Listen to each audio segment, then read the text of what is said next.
Gurur Brahma, Gurur Vishnu, Gurur Devo Maheshwara, Gurureva Param Brahma, Tasmai Shri Gurave Namah. Chinmayam Vyapyat Sarvam Trilokyam Sacharacharam Tatpadam Darshitam Yena Tasmai Shri Gurave Namah. Twameva Mata Chapita Twameva Bandhuscha Sakha Twameva Vedyadravimam Twameva Sarvam Mama Deva Deva Twameva Sarvam Mama Deva Deva.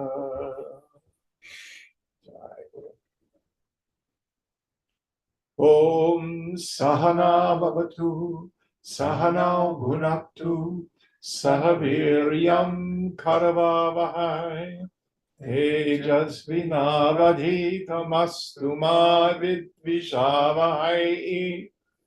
Om Shanti Shanti Shanti.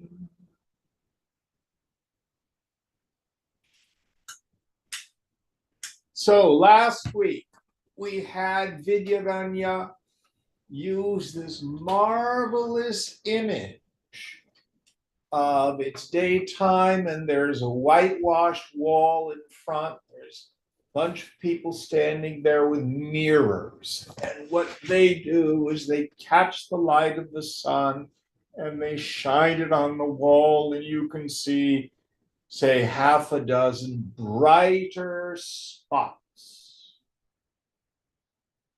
The mirror has no capacity to illumine on its own. All it can do is reflect.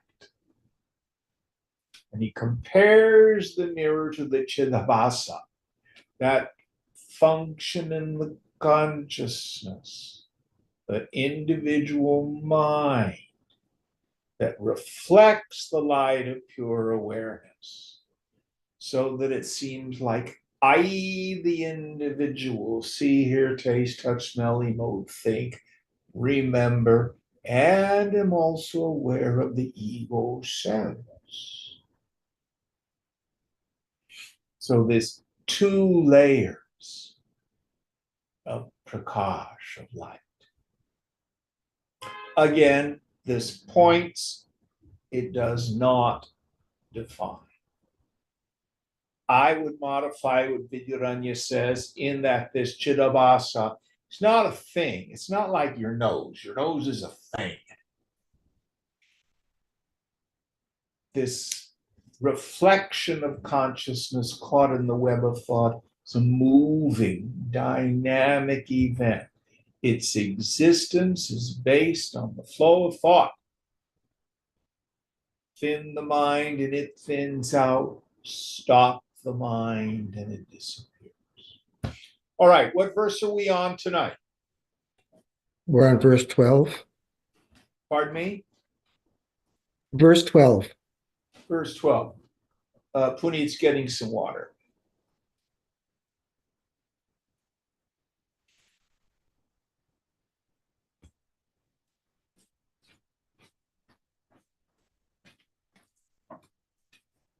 Chapter 8, verse 12.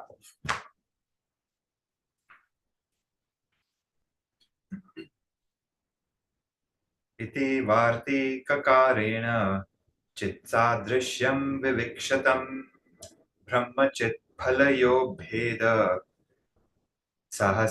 सहस्रायां विश्रुतो यतः.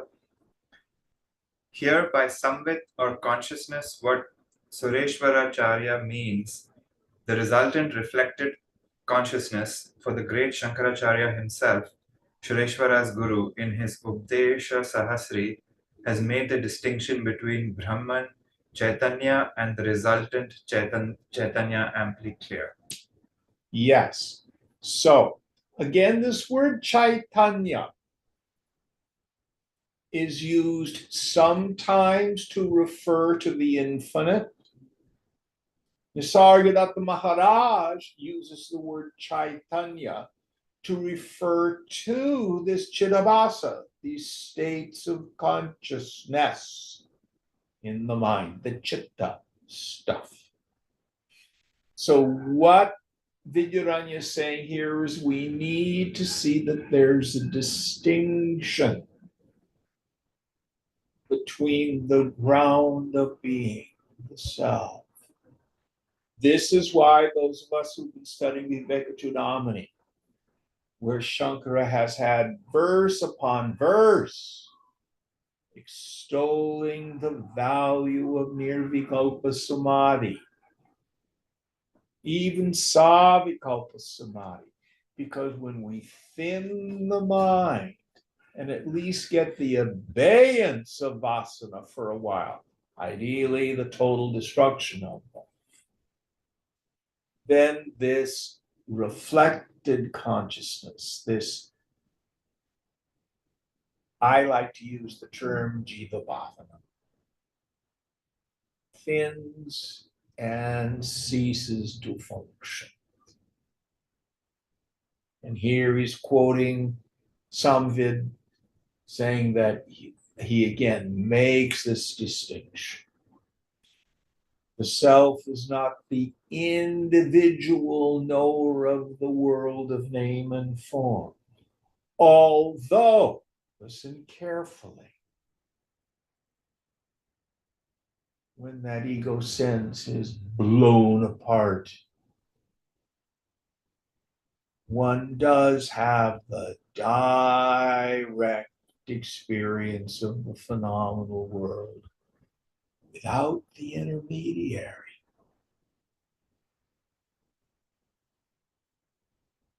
I think this is the kind of thing you were sharing with me on your last retreat. Am I wrong? Yes, no? No, that's fine. No. Yeah. All right, next verse.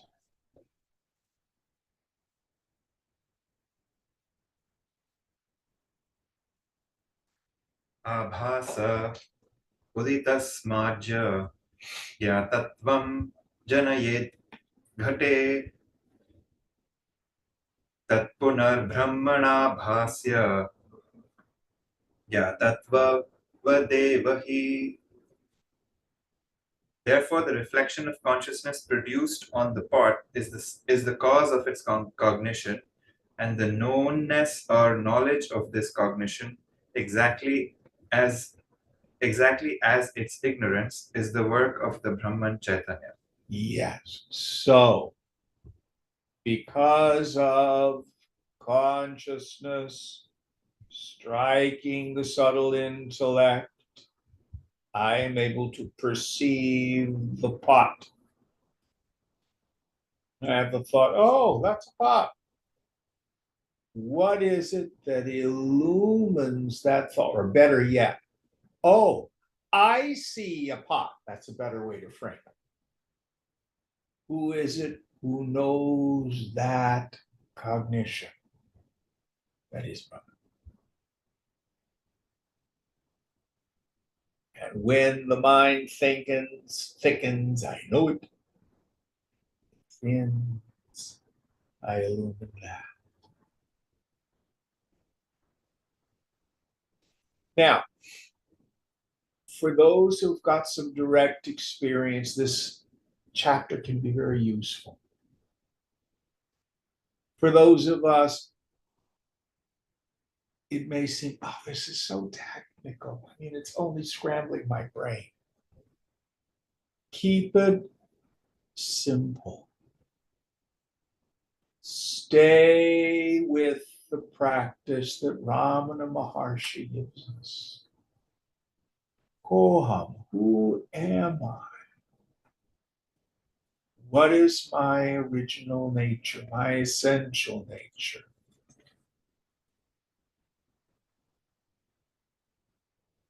Keep renouncing attachment and identification. Keep the mind intensely introverted.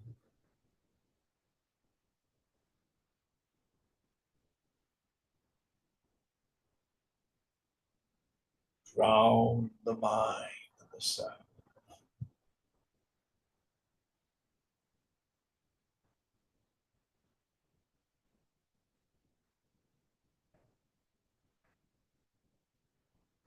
All become clear. Next verse.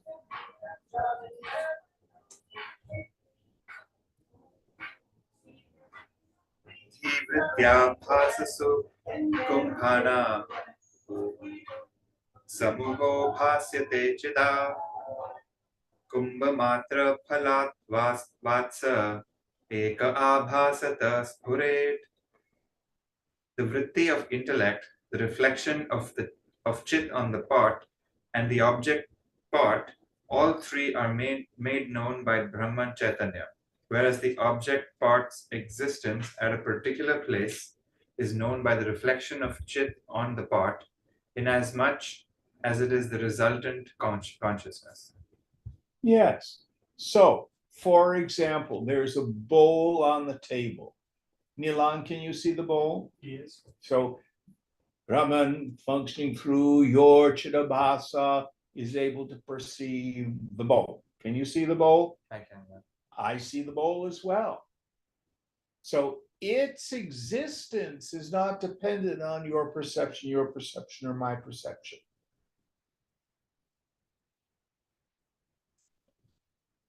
It's held in Brahman consciousness.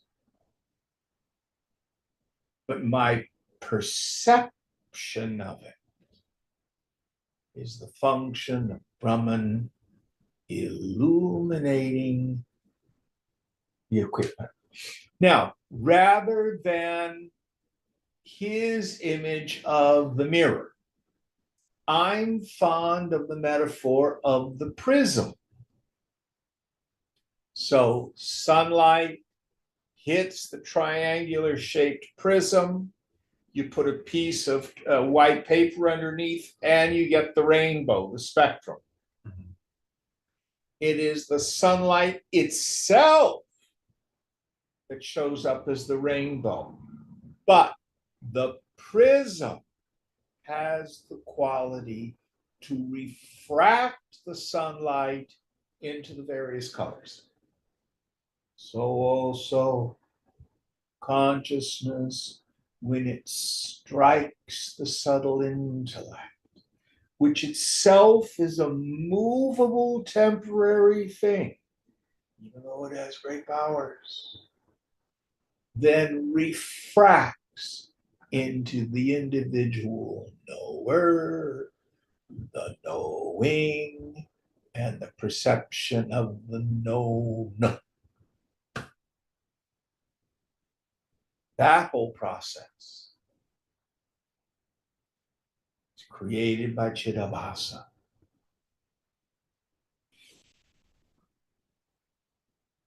And in fact, some Vedantins would even say, actually, you can't ever really know that there's a bowl on the table. All you can know is what your senses and your mind delivers. I have no way of proving what you are seeing as bowl is the same thing as what I'm seeing as bowl. No way to prove it. We just call it bowl by agreement.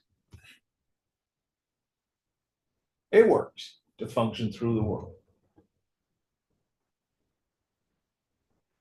This is why I like to say, in the beginning of our journey, the world seems very real to me, knowable to me. God, oh, that's a mystery. And in the end, it's exactly the opposite. The only thing absolutely knowable is aham, I. What is actually appearing as this world, that's quite mysterious in the end. Quite mysterious. Oh,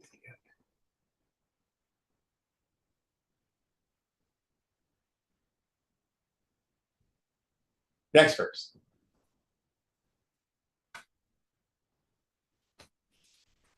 चैतन्यं द्विगुणं कुम्भे ज्ञातत्वेन स्फुरत्यतः अन्येन्नुयव्यसायाख्य माहुरेतद्यथोदिदम्. So the knowledge of a part involves a double consciousness, that is Brahman consciousness and Vritti Kam Chidabhasa consciousness covering the part. Brahman consciousness corresponds to the consciousness which accompanies what the Nayayikas call knowledge of knowledge, Anuvyavasaya, the knowledge which follows the cognition of objects, that I know my knowledge or existence of objects. So his point here is this.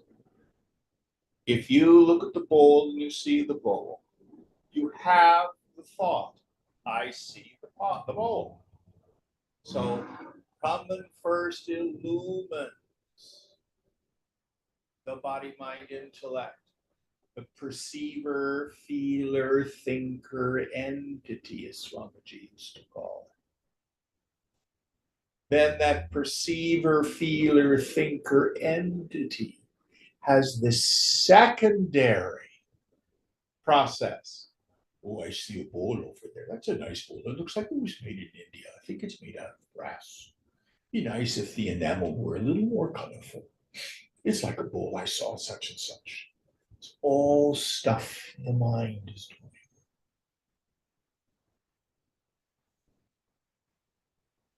But the thing to be aware of is this Chidabhasa is fundamentally jada, inert.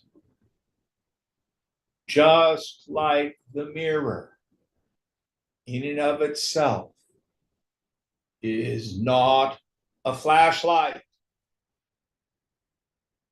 If it's dark at night, I cannot shine a light on anything with the mirror. It is dependent on borrowing the light of the sun. So also, this Chidabhasa, this reflection of consciousness.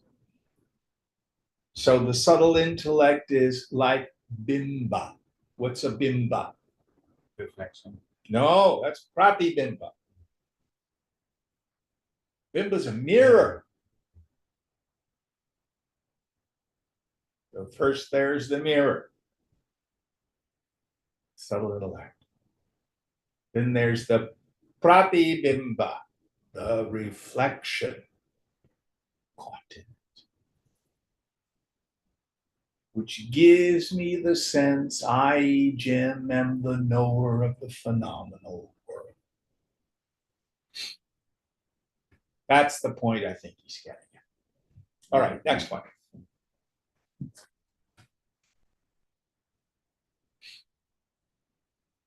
Ghato yamityasa vukti abhasasya prasadatah Vijñato ghata ityukti brahmanugrahato bhavet. The cognition, this is a part, is due to Chidabhasa, but the knowledge, I know the part, is derived from Brahman consciousness. Yes. So I wouldn't get all caught up in this. I think he's being unnecessarily technical and obtuse here. This reminds me of the Buddhist frame of cognition as well. It talks about this first perception and then there's recognition. So,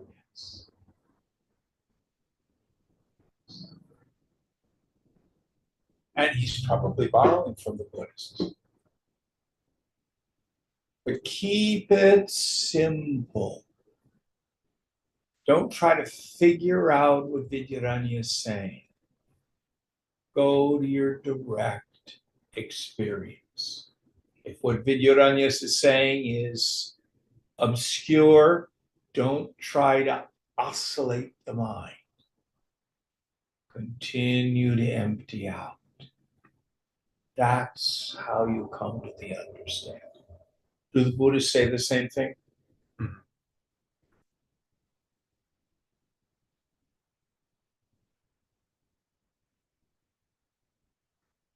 A slight difference in what I've seen in some Buddhist texts is this.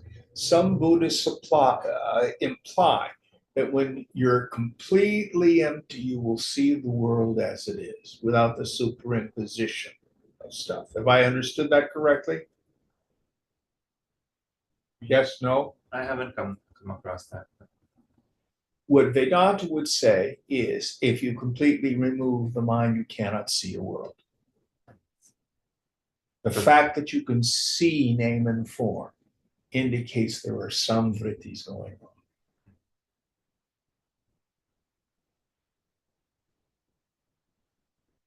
Chidabhasa is working to some degree. All right, next verse.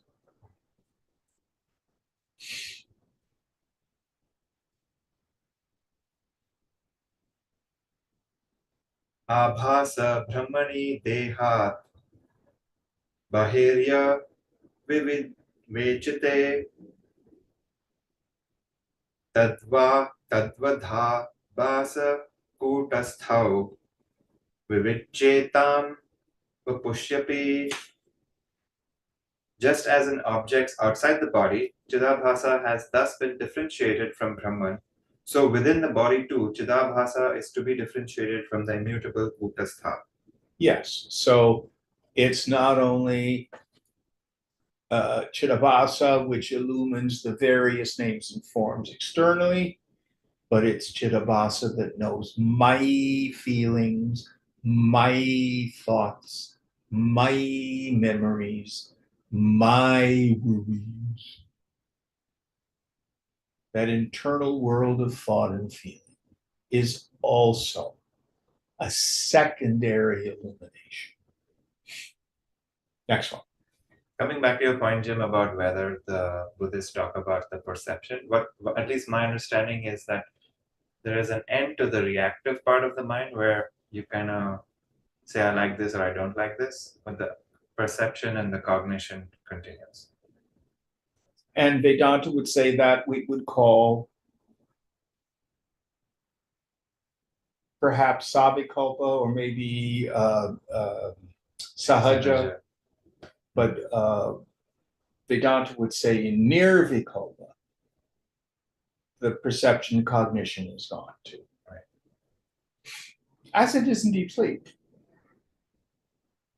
All right, going on.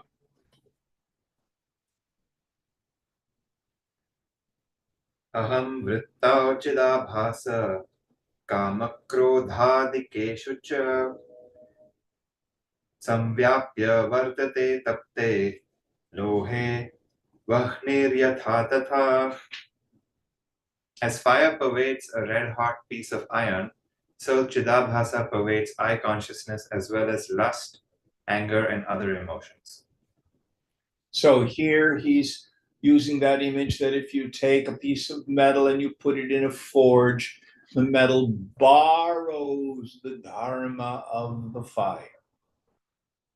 The iron ball is cold, solid, and with a form. The fire is hot, luminous, and formless.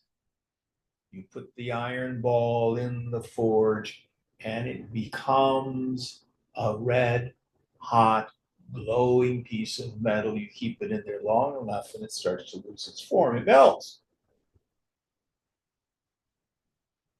So also, Chidabhasa borrows the Dharma of the sun.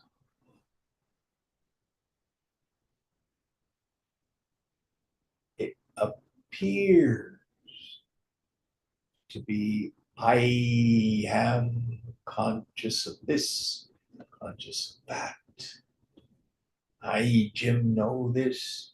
I do not know that. All of that borrows the element of sentience from the self. Next one.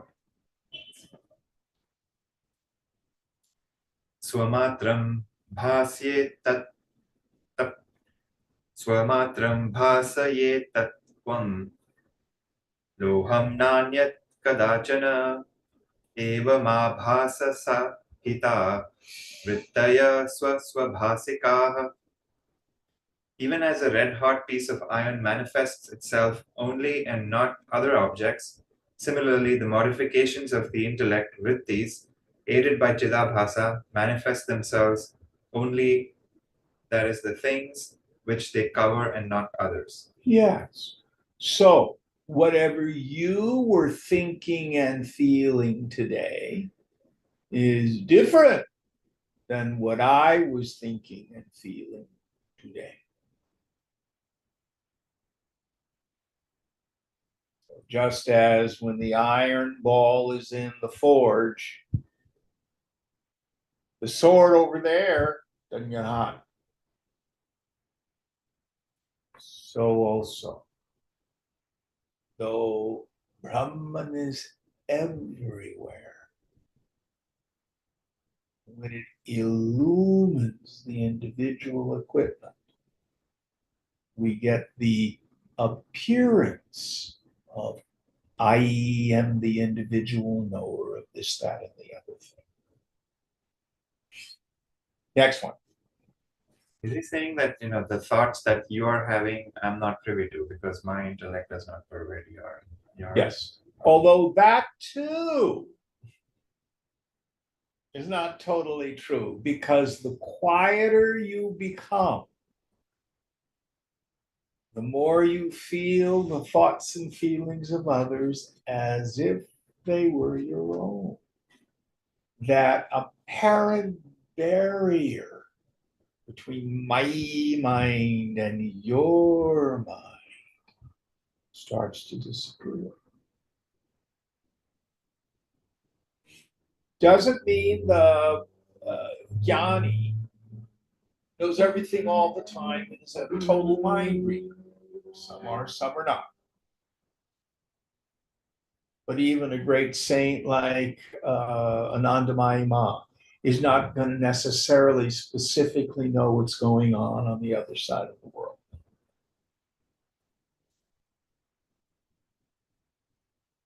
This idea of an individual mind, I find that in the end completely illusory. I can't find a thing called my mind. Is that useful? Jim, that's the question I actually get when you say the message that you sent me is that your insight, and the answer is I don't know where it comes from. The thought that actually arises. How do we know it is my thought when the mind is so quiet? And then I think one of the words that you used about having intuition into someone else's thought, you call it meta empathy. And that I call it what? a meta empathy. No, that's not a word I've used. No. You may use it, it's a very good one. But I mean, I got that out of direct experience. Because when I left the ashram, it was very clear, like I'd be on the bus and I would be having an absurd thought, and it was so clear, oh, that's a person over there thinking that. Or I'd be walking up the hill. I used to live at 21st and Castro, and I just had this waves of loneliness. It wasn't me. It was all those poor souls in the Castro. Like it was so clear. And I think even in ordinary mind, someone will pop into your mind in the morning and you get the sense, you give them a call. Oh, I'm so glad you called. Blah, blah, blah, blah, blah, blah, blah. It was that experience. So I think this barrier of my mind, your mind is not what we tend to think it is. Is that helpful? Yes. Trust your direct experience. Trust your direct experience. Going on.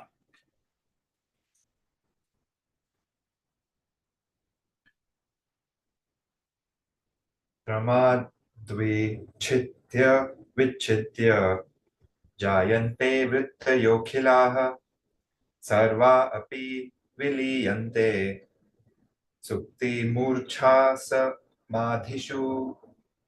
All modifications are produced one after another, that is, with gaps in between, and they all become latent during deep sleep and in the states of swoon and samadhi.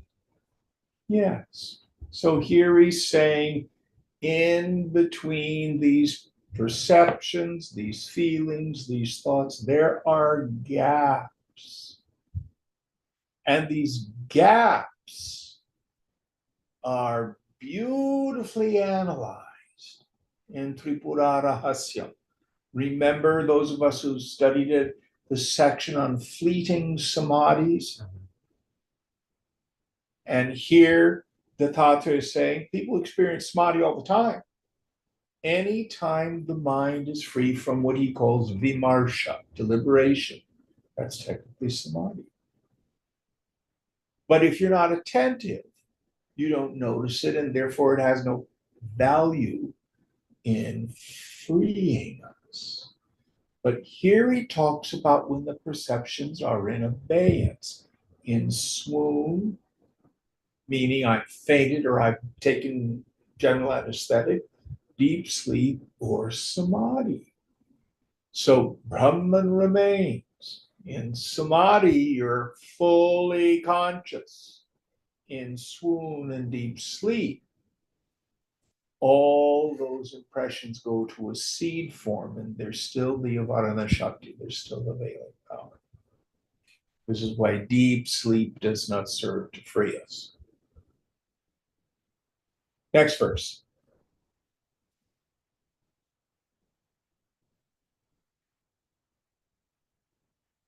सन्धयोऽखिलवृत्तीनां भावाश्चावभासिताः निर्विकारेण येनासौ कूटस्थ इति चोच्यते.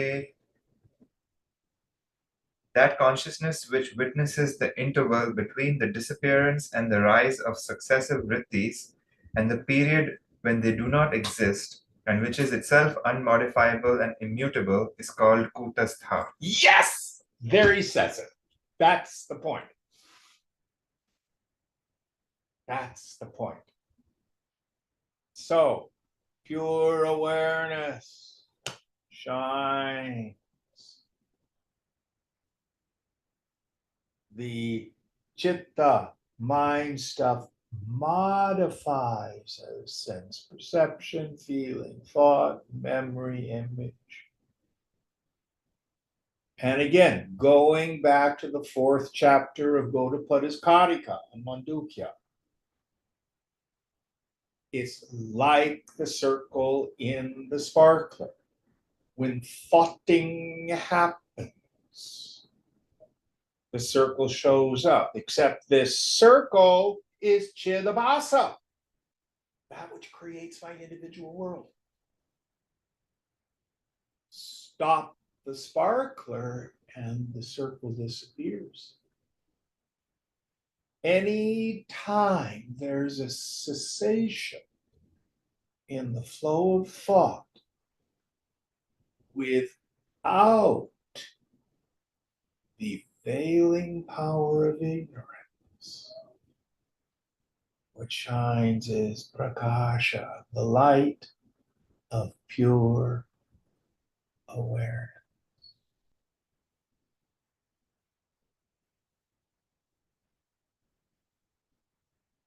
How do I stop the mind? My personal opinion, introvert the attentive faculty. Notice the knower. Withdraw the attention from the knowable and watch the world disappear.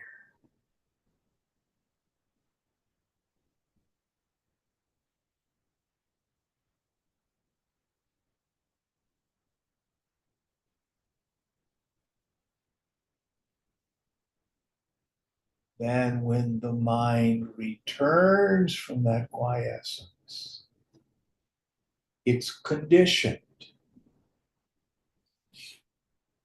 It knows absolutely there's no solid person there. It grasps my essential nature is kudasta, not chilabasa.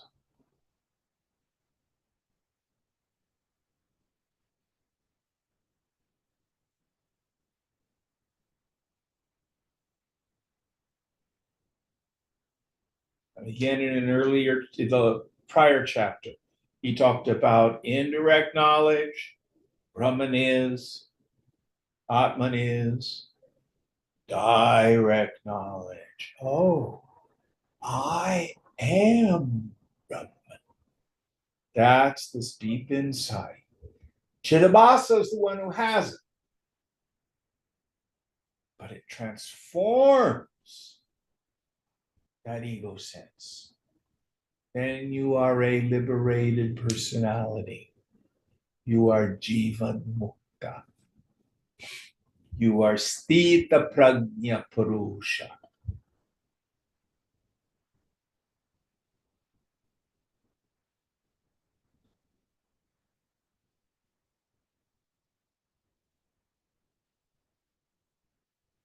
There's a very, very famous Zen koan, a bell ringing in an empty sky.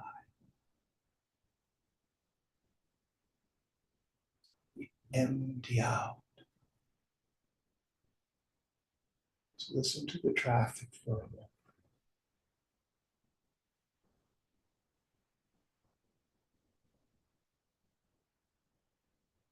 Who hears the traffic? What hears the traffic?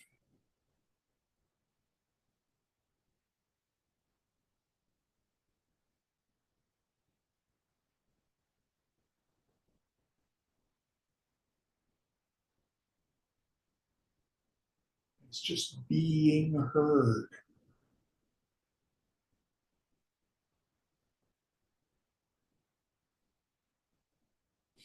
Next verse.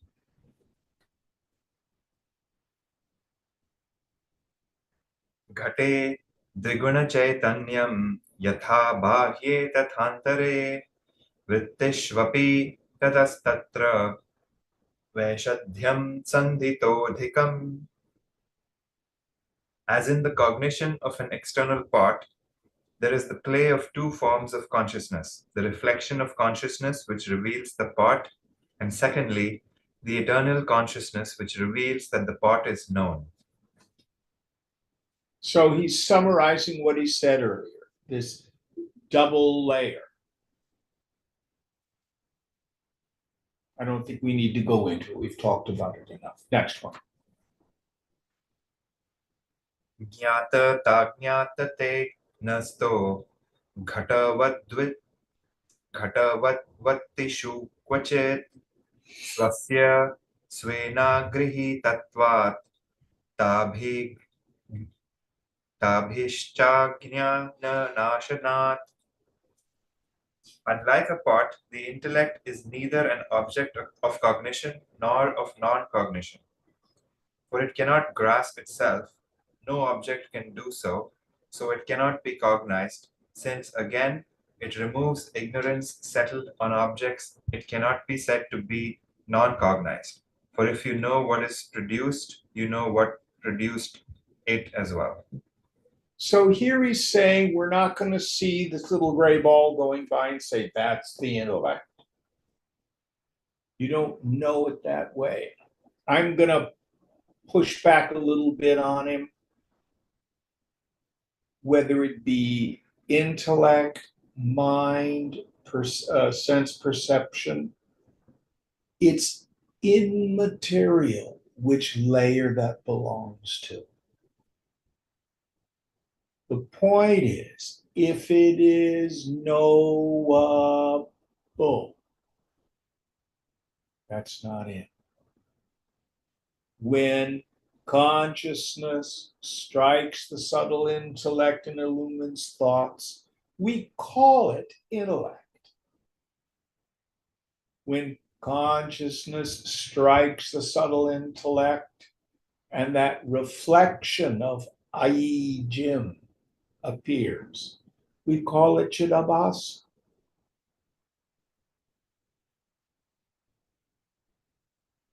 It's not so much that you see it as an object, but you see it as a function.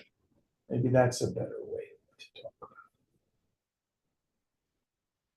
All I can say is, if you thin the mind in the space between your thoughts, with the attentive faculty turned within, who are you?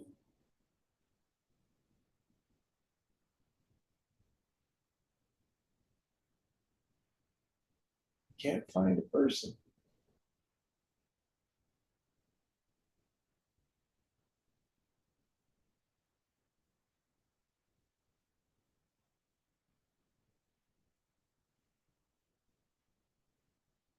So what is the subtle intellect grasp? The subtle intellect grasps its own unreality.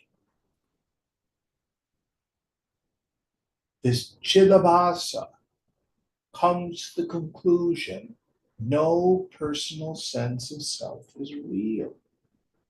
This individual I that apparently perceives a world of name and form is a construct. It's a reflection. It thickens and it thins, and in samadhi and deep sleep it disappears. What do I mean by it disappears? I have no notion that I'm a person.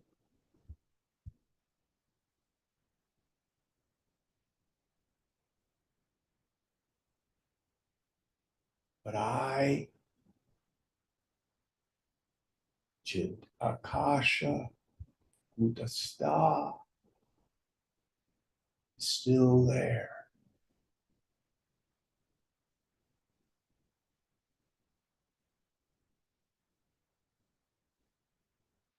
Again, go to your direct experience. Next verse.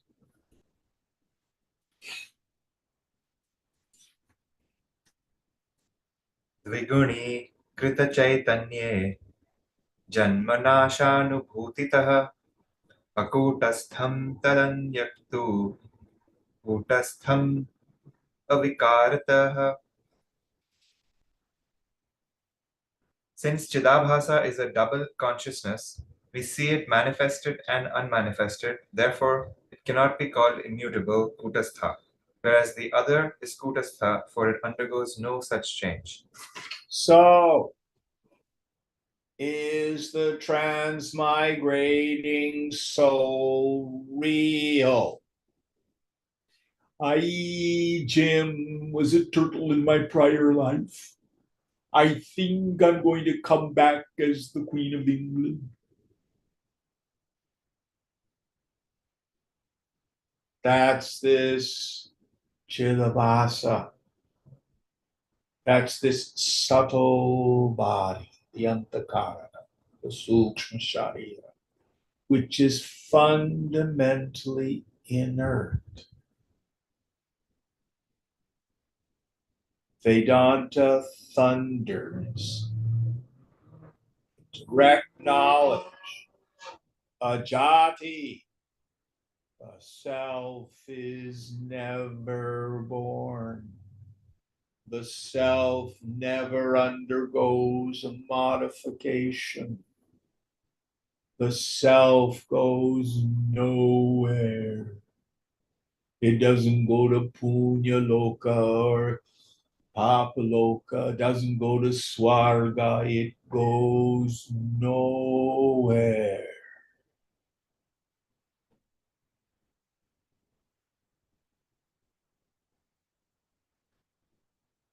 Don't believe me. Throughout your day, stop. Check out the self. See if you've changed. No, still just witnessing consciousness.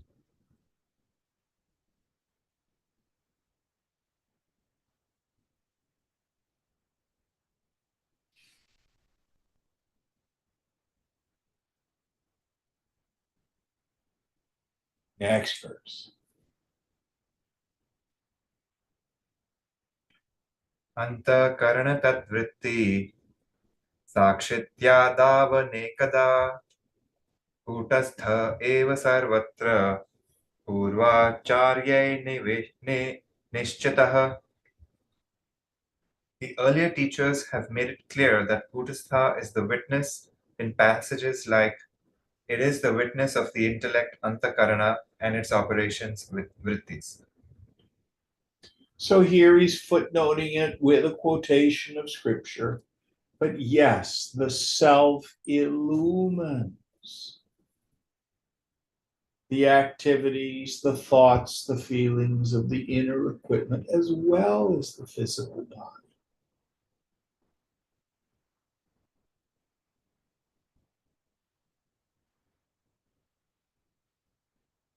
But it has no inherent luminosity, the antakarana. It borrows it from the self. Next one.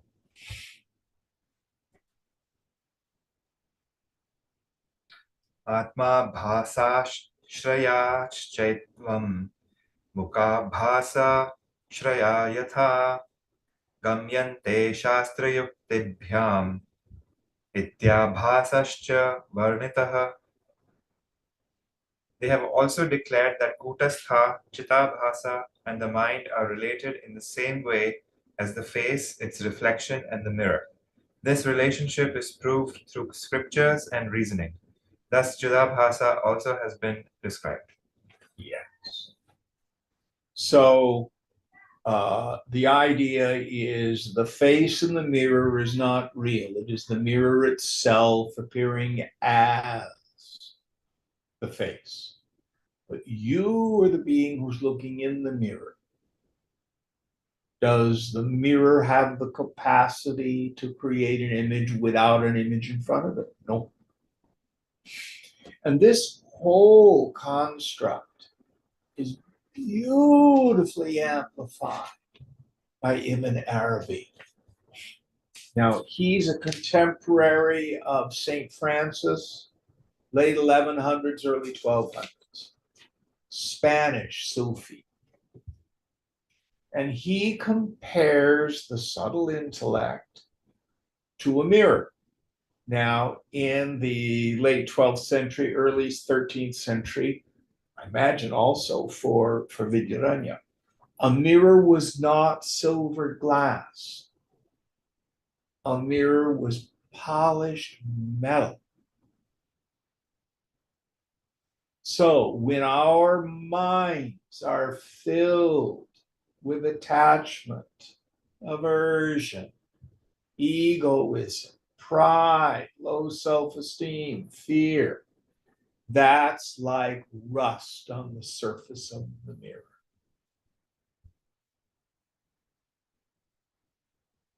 So what is practice? We polish the mirror of the mind.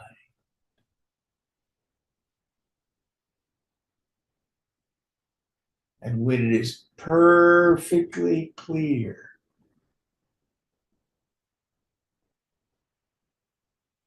it reflects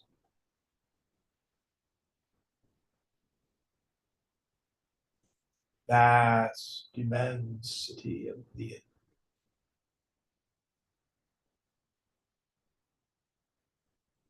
Now, what's so cool? Vedanta also says, we've been doing this in our Mundaka Upanishad. All of this is proceeded from the infinite. It's nothing but consciousness appearing as name and form. So that mirror of the mind is also Brahman. It's Saguna Brahman. So Ibn Arabi says you've got God seeing God, the mirror, which then reflects God. Very cool imagery. Very cool imagery. What does he mean in that moment of realization? When this Chidabhasa thins completely, I alone remains, but you're not unconscious. Then that Chidabhasa has the insight. Aham Brahmasmi. And it is the self that illumines that insight. Neither the ignorance nor the realization touches the self.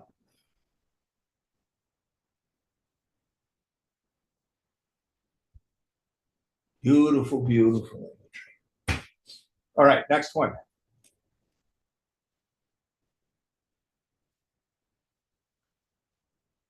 Buddhya vachina kutta स्थोलोकान्तरगमौ कर्तुं शक्तो घटाकाश इवा भासेन किं वद. Objection. Kutastha, conditioned by the intellect, can pass to and return from the other worlds like the akasha enclosed in a pot. Then what is the necessity of postulating Chidabhasa? So his idea here is there's space in the glass. If I take the glass and move it into the other room, I take the space into the other room. Space conditioned by the glass can go from this room to that room. And I am not sure how he's going to reply. My reply is you misunderstood space. Space goes nowhere.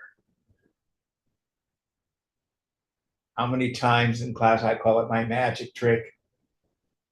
Here's the glass, there's space in the glass. Now watch closely. Did I move space? So the objector is trying to still hang on to that Sankhya philosophy, that notion of reincarnation. The self is conditioned and therefore is compelled to transmigrate from loka to loka, from incarnation to incarnation. No. The way I would talk to us here and now is ask you, do you incarnate into a dream? No, you are not in the dream is in you. You go nowhere. Let's see what Vidyanand replies. Shrinva sangha parichedam atra jivo bhavennahi anyatha ghatakudyadhyay vachinasya jivata. Reply. Being merely conditioned by an object, such as the intellect, Kutastha does not become a jiva.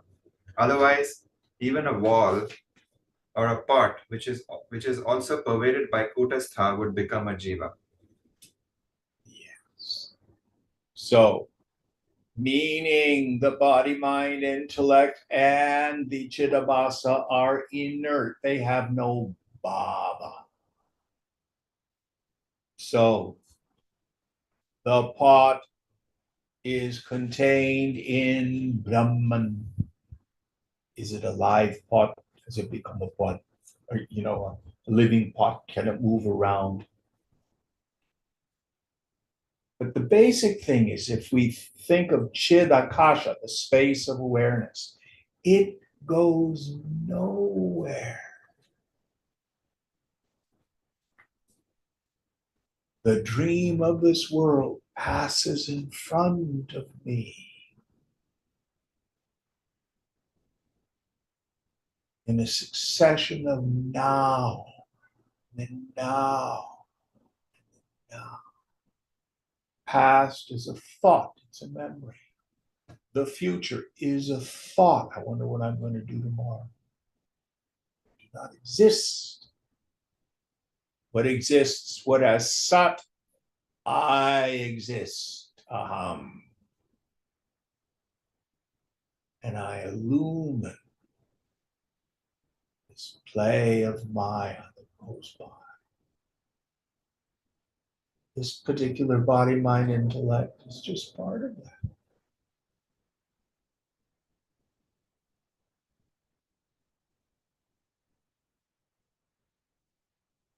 Next one.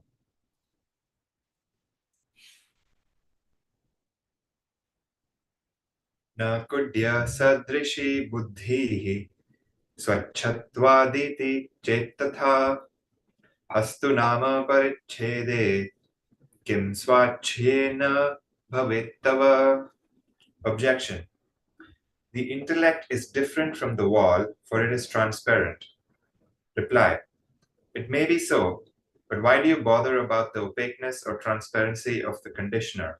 For your concern is with the condition, not with the conditioner. Yes.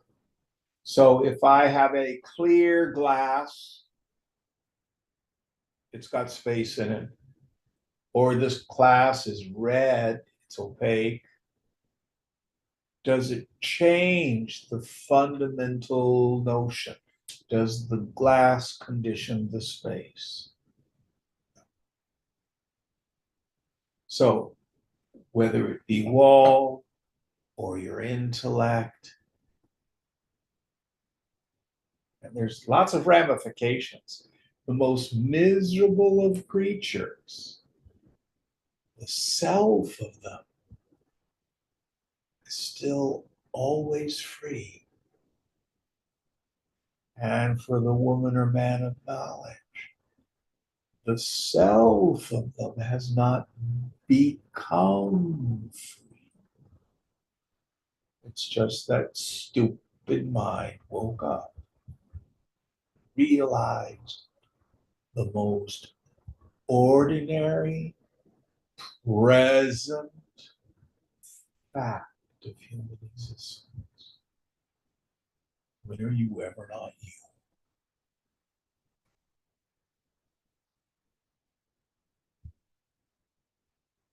Next verse.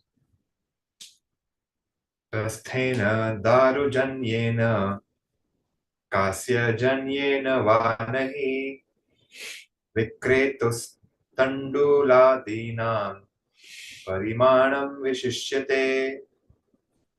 In measuring out rice and other grains, it makes no difference to their quantity whether the measure be made of wood or metal. Yes. So if I have a recipe that says use 1 cup of rice, if I use the glass measuring cup or a metal measuring cup, it doesn't matter.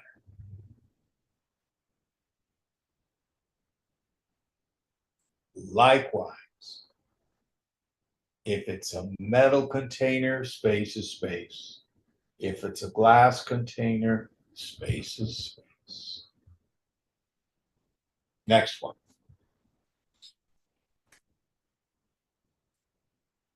Parimana Visheshepi Pratibimbo Vishishyate Kasye Yadi Tada Buddhav Vyabhaso Bhavet Balat. If you say, though it makes no difference in measuring, the metallic measure does give reflection, we reply that such is the property of the inner organ Antakarna, in that it can reflect consciousness as Chidabhasa. Yeah, so that's the point. The point is the mirror can reflect the light, the stone cannot. Subtle intellect, the Chidabhasa, can reflect the light of awareness, which gives me the experience of I am an individual knower of the world.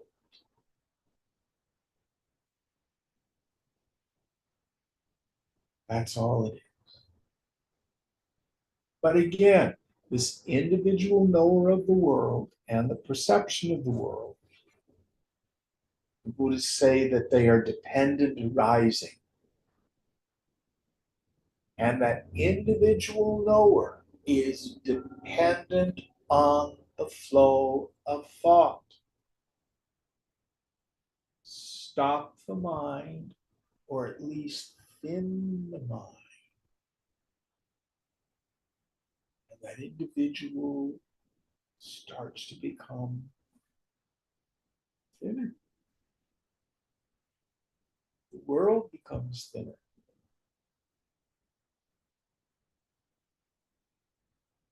And again, the corollaries are so important. What Tejo Mayananda used to say, if you want to get rid of your worries, quit worrying. It is the worrying, the flow of thought, that makes the world seem worrisome.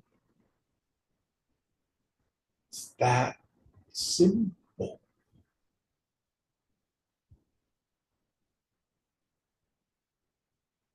Next verse.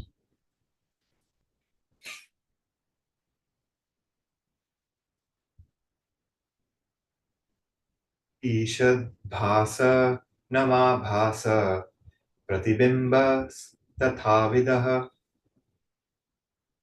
Bimba Lakshana Hina Sant Bimbavat Bhasate Sahi. Abhasa, meaning slight or partial manifestation. Pratibimba is also like that, that is partial manifestation. It does not have the properties of the real entity, but resembles it in having some of them. So he's used these words bimba, which is a mirror, pratibimba, which is the reflection. So this individual knower of the world, the Punit or Nilang or Chin, has some of the qualities of the self, meaning it seems like I know the world.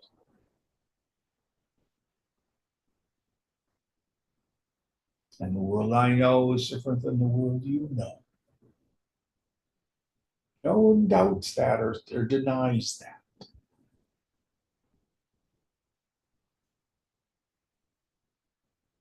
Just like the nature of the mirror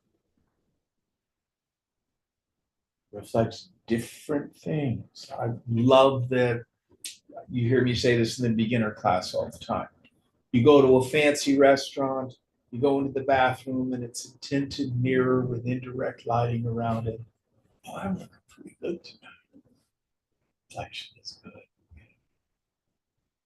Then you go to Target or Ross, and you're trying on a shirt or a pair of pants. You go into the fitting room, there's neon lights above and a crappy mirror. You go, oh God, every vein is showing and the pimples and stuff like that. What's the difference? The reflecting surface. So that reflecting surface is so mutable and changeable. Someone says an unkind word, And then all of a sudden, my mirror of individuality, someone praises us. Oh.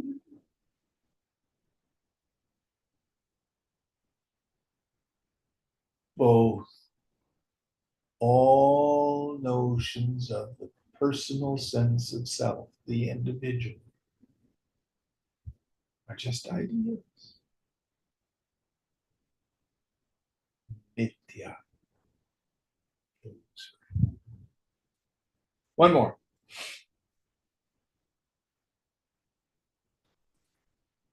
Sasangatva vikarabhyam बिम्बलक्षणहीनता स्फूर्ति रूपत्वमेतस्य बिम्बवत् भासनं विदुः. As the Chidabhasa is associated and variable, it is devoid of the characteristics of Kutastha. But as it renders objects capable of being cognized, it resembles Kutastha. Such is the opinion of the wise. Yes. So, infinite consciousness functioning through the equipment illumines the world of name and form. But it is a borrowed luminosity, which is why my perceptions of the world as an individual are different than someone else's. But if I step back behind that Chidabhasa, that mirror to the self itself, Nirmalam, without any taint or dirt, Nirupam, I have no form, Achalam, I never move.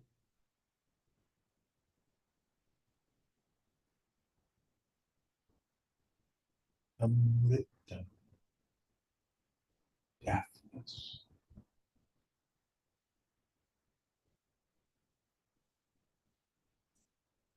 Don't believe it.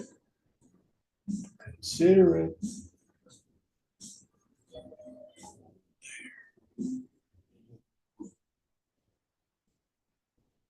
Prove or disprove it in the laboratory of your own direct experience. Okay, we will end here. What verse are we on for next week? 34.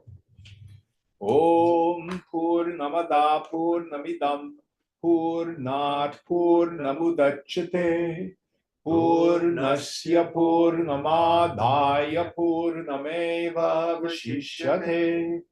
Om Shanti Shanti Shanti. Hari Om Sri Guru Pyo Namaha. Hari Om.